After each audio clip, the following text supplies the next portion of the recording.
آپ حضرات نے پورا رمضان ایک توجہ رکھنی ہے ضرور کہ میرے نبی نے فرمایا اگر تمہیں 40 سال بھی انتظار کرنا پڑے تو کرو، کسی نمازی کے آگے سے نہ گزرو۔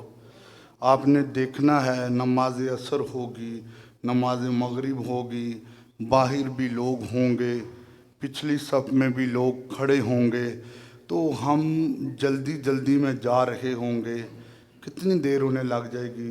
1 منٹ لگ جائے گا، 1.5 منٹ لگ جائے گا، 2 منٹ لگ جائیں گے، لیکن ہمارے نبی نے تو ایک حدیث میں فرمایا 100 سال بھی انتظار کرنا پڑے تو کرو، لیکن نمازی کے آگے سے نہ گزرو۔ تو اس چیز کی طرف بڑی توجہ کی ضرورت ہے۔ دوسری بات یہ ہے کہ یہ روزانہ انشاءاللہ العظیم اپنے ٹائم میں ہم درس جو ہے یہ مکمل کیا کریں گے۔ جو مخصوص ایام ہوں گے ان میں انشاءاللہ العظیم ہمارے مہمان خطیب بھی ہوا کریں گے۔ آج کا ہمارا موضوع بڑا پیارا ہے، اللہ کا دروازہ۔ رمضان المبارک بڑی عظمتوں والا مہینہ ہے جس کی ایک ایک گھڑی میں کئی لوگوں کو جہنم سے آزاد کیا جاتا ہے۔ یہ وہ ماہ مبارک ہے میرے بھائیوں، اگر کوئی ویسے عام دنوں میں بھوکا رہے تو ہم آنے والے اس بھوکے کو اگر پانی کا گھونٹ پلا دیں یا کوئی کھانا کھلا دیں تو یقیناً ہمیں ثواب ملے گا۔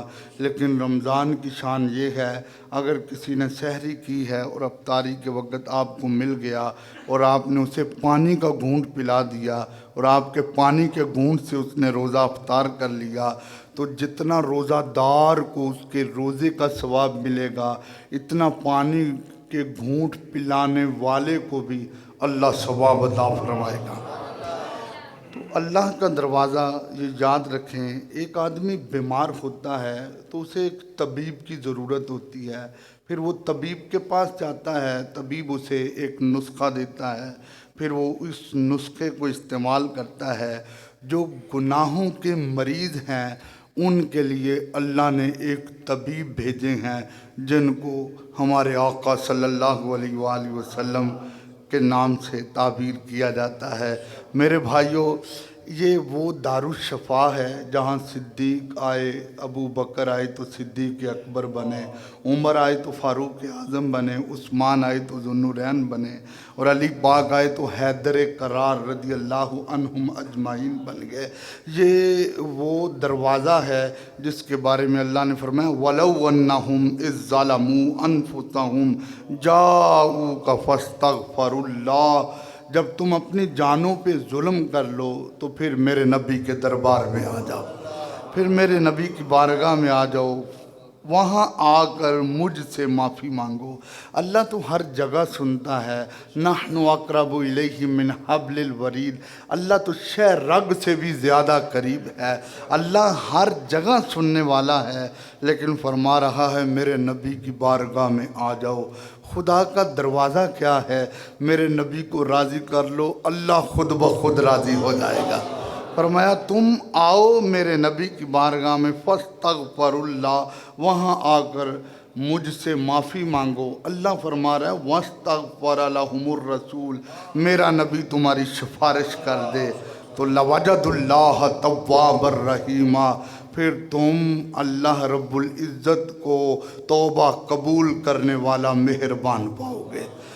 دیکھیں آپ کو بڑے بڑے دنیا میں ایسے ہاسپٹل یا کلینک ملتے ہیں تو جہاں لکھا ہوتا ہے یہاں آنکھ کا علاج ہوتا ہے، یہاں کان کا علاج ہوتا ہے، یہاں جلد کا علاج ہوتا ہے، یہاں پاؤں کا علاج ہوتا ہے، یہ معدے والے ہیں، یہ دل والے ہیں، یہ پھیپھڑوں والے ہیں، یہ بلڈ پریشر والے ہیں، یہ فالج والے ہیں، طرح طرح انہوں نے سارے نشانات دیے ہوتے ہیں۔ لیکن یاد رکھیں جو اللہ کا دروازہ ہے یہ ایک ایسا دروازہ ہے، اس میں ہر بیماری کا علاج ہوتا ہے۔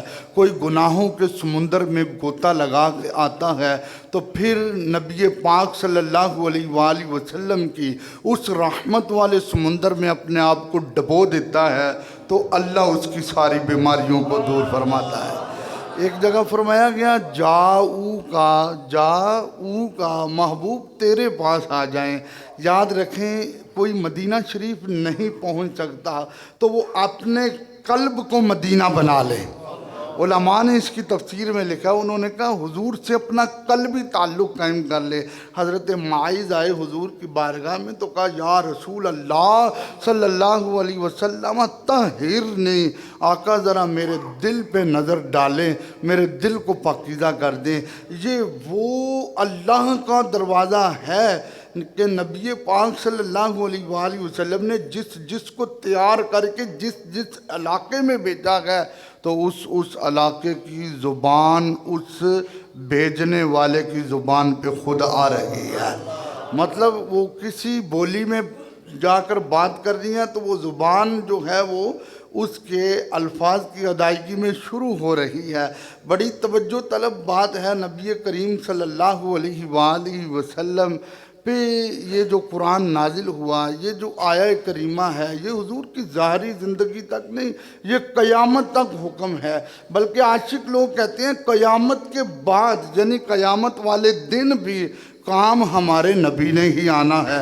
وہ ترمذی شریف میں بھرے پڑے چیپٹر ہیں، ایک حدیث میں ایک چیپٹر موجود ہے کہ جہاں میرے نبی فرما رہے ہیں سارے نبی سارے رسول جنت کے دروازے کے سامنے بیٹھے ہوں گے اور حضور فرماتے ہیں پیچھے مڑ کے دیکھ رہے ہوں گے اور سرکار فرماتے ہیں سب سے آخر میں آؤں گا. اور سب سے آخر میں آنے کی وجہ کیا ہے کہ میں جہنم کو ذرا دیکھوں گا، کوئی میرا نوکر رہ تو نہیں گیا ہے، کوئی میرا ماننے والا رہ تو نہیں گیا ہے.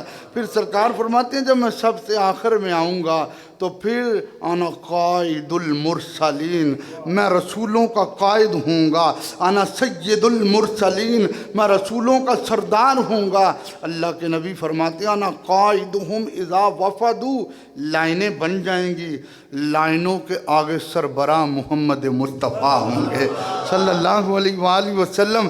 میرے اور آپ کے نبی صلی اللہ علیہ وآلہ وسلم فرماتے ہیں پھر جنت کے دروازے بند ہوں گے، کھلے گا کوئی نہیں. پھر انا اول من یقرع باب الجنہ، حضور فرماتے ہیں جنت کے دروازے پہ میں دستک دوں گا. اندر سے آواز آئے گی من انتا، آپ کون ہیں؟ میں کہوں گا انا محمد الرسول اللہ صلی اللہ علیہ وسلم. پھر فرشتہ کہے گا ہمیں حکم ہی یہی تھا جب سرکار آ جائیں تو تب دروازہ کھولا جائے گا. تو قیامت والے دن بھی در مصطفیٰ پہ دنیا اکٹھی ہوگی تو بات تب بنے گی. اعلیٰ حضرت نے یہی تو فرمایا بخدا خدا کا یہی ہے در، نہیں کوئی اور مفر مگر، جو وہاں سے ہو یہیں آ کے ہو، جو یہاں نہیں وہ وہاں نہیں. اور یہ صرف شعر نہیں، یہ قرآن کریم کی آیتوں کا ترجمہ ہے. من یطیع الرسول فقد اطاع اللہ، قل ان کنتم تحبون اللہ فاتبعونی یحببکم اللہ. اللہ رب العزت نے فرمایا ان الذین یبایعونک انما یبایعون اللہ ید اللہ فوق ایدیہم وما رمیت اذ رمیت ولکن اللہ رمی. اللہ رب العزت نے واضح کر دیا جس کا تعلق میرے محبوب کے ساتھ ہے اس کا تعلق میرے ساتھ ہے. کوئی میرے محبوب کو چھوڑ کر میری بارگاہ میں آئے تو کچھ نہیں ملے گا. ہاں جو مدینہ شریف نہ پہنچ سکے، کیونکہ آج کل اتنے لوازمات اور اتنا روپیہ لگا کے مدینہ شریف جایا جائے گا، اگر کسی کے پاس یہ سارا کچھ نہیں ہے تو وہ اپنا قلبی تعلق حضور سے قائم کریں. ابو جہل حضور کے پاس رہ کر حضور کا نہیں بن سکا اور یمن میں حبیب یمنی رہے تھے لیکن مصطفیٰ سے دور نہ ہو سکے. اپنا قلبی تعلق حضور کے ساتھ قائم کرنا چاہیے. وہ قلبی تعلق کیسے قائم ہوگا؟ میرے نبی نے تو سادہ سا نسخہ دے دیا، فرمایا تم کثرت سے مجھ پہ درود پڑھتے رہو میرے قریب ہو جاؤ گے. یہ وہ دروازہ ہے کہ نبی پاک صلی اللہ علیہ وآلہ وسلم کو حضرت ربیعہ بن کعب السلمی رضی اللہ تعالی عنہ وضو کروا رہے تھے. ایک دن میرے نبی نے ان سے وضو کروانے کے درمیان ہی سرکار نے فرمایا سل ربیعہ مانگ، کیا مانگنا ہے؟ میرے نبی نے بتایا ہے اور دیکھو انا قاسم واللہ یؤتی، اللہ مجھے دیتا ہے اور میں خزانے تقسیم کر رہا ہوں. وہاں حضرت ربیہ نے یہ سوال نہیں اٹھایا، آقا آپ مجھے کیا کہہ رہے ہیں، مانگ جو مانگنا ہے، مانگنا تو اللہ سے چاہیے، مانگنا تو اللہ سے چاہیے، لیکن آپ مجھے کہہ رہے ہیں مانگ جو مانگنا ہے۔ تو میرے نبی نے جب سل کا لفظ بولا، یہ اوپنلی لفظ ہے، جو مرضی مانگ لے۔ حضرت ربیہ نے کہا اسألک مرافقتک فی الجنہ، آقا جیسے یہاں تمہاری نوکری کر رہا ہوں ایسے جنت میں بھی تمہاری نوکری کرتا رہوں۔ میرا مصطفیٰ کریم صلی اللہ علیہ وآلہ وسلم نے فرمایا ربیہ یہ تو ہوگا انشاءاللہ جنت میں تو میرے ساتھ ہی ہوگا، لیکن سجدوں کی لذت کے ساتھ میرے دل کو خوش کرتے رہنا۔ میرے بھائیوں دیکھیں کچھ لوگ ہوتے ہیں وہ کہتے ہیں بس کلمہ پڑھ لیا۔ یہ چند دن پہلے ایک برات آئی جوہر کالونی میں، فخر آباد سے لوگ آئے تھے، تو میں نے جب ان کا نکاح پڑھانا شروع کیا تو میں نے ایڈریس لکھا، میں نے کہا فخر آباد کے ہیں؟ انہوں نے کہا ہاں۔ تو میں نے کہا یار وہ آپ کے علاقہ میں وہ ایک عورت ہے، اس نے پیرنی ہونے کا دعویٰ کیا ہے اور وہ لوگوں کے ہاتھ میں ہاتھ دے کے لوگوں کو مرید کر رہی ہے اور وہ اپنا فیض بانٹ رہی ہے، تو کہا وہاں کوئی بھی ایسا غیرت مند نہیں ہے کہ جو اس کے دروازے کو بند کرے، جو شریعت کی حدوں کو توڑ رہا ہے؟ تو انہوں نے سادہ سی بات کر دی، انہوں نے کہا جی کوئی ادھر جاتا ہی نہیں ہے، لیکن اس کے اشتہار بھی لگے ہوئے ہیں، بڑے بڑے پمفلٹ بھی لگے ہوئے ہیں، وہ ہاتھوں میں ہاتھ ڈال کے لوگوں کو مرید کر رہی ہے اور پھر زبان حال سے یہ کہہ رہی ہے اب تمہارا ہاتھ میرے ہاتھ میں آ گیا ہے تو اب نمازوں کی اور سجدوں کی ضرورت نہیں ہے۔ اور ادھر اللہ کے رسول حضرت ربیہ کو فرما رہے ہیں کہ کثرت سجود سے یہ نہیں کہ تمہیں میری پڑوس یعنی میرا پڑوس جنت میں مل جائے گا تو اس کا یہ مطلب نہیں ہے کہ نمازیں چھوٹ جائیں گی۔ فرمایا کثرت سجود سے من کو ٹھنڈا کرتے رہنا۔ یہ میرے بھائیوں اللہ کے رسول صلی اللہ علیہ وآلہ وسلم کے الفاظ ہیں۔ یہی آیت ملک شام میں رہنے والے جب ایک بدو نے پڑھی تو قرآن پاک کی مختلف تفسیروں کے ساتھ ساتھ فضائل حدب دیوبندیوں کے مولانا زکریا نے بھی نقل کیا ہے، جب وہ وہاں سے پڑھ کر مدینہ شریف آیا، باب جبریل تک آیا اور دیکھا اللہ کے رسول صلی اللہ علیہ وآلہ وسلم کی مسجد میں حضرت مولا علی شیر خدا رضی اللہ تعالیٰ عنہ، آپ نے جب دیکھا ایک آدمی کھڑا ہے بھی عرابی ہے، اس کے قریب آ گئے، اس سے گفتگو شروع کی، اس نے یہ آیت پڑھی اور کہا اللہ کے رسول کدھر ہیں؟